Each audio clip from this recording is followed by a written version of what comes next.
There's no better Bible character to learn about overcoming fear than Gideon. Let's talk about it in your morning cup of inspiration.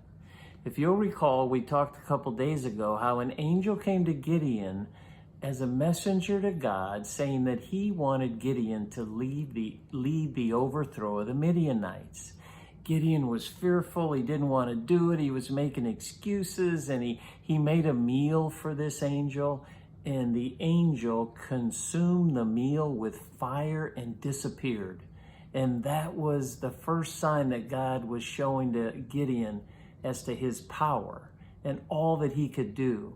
But you know, there's still fear in him, and there's still fear in us. Many times it's a process to overcome fear and build our faith. And that's the way it was with Gideon. So here's the next step of the process. God tells Gideon that he wants him to tear down his father's Baal altar and turn it into an altar to God. And then he wants him to break a pole that's part of the altar and use it to build the fire. So Gideon is going to be obedient, but listen what happens in Judges 6, the 27th verse. He's going to do it, but Gideon took 10 of his servants, and he did as the Lord told him. But because he was afraid of his family and the townspeople, he did it at night rather than in the daytime. See, he still had fear, but he was willing to be obedient. He was beginning to see the power that God had and how that could use him. So, of course, he did what he was told. In the morning, the townspeople were up in arms and wanted to kill Gideon.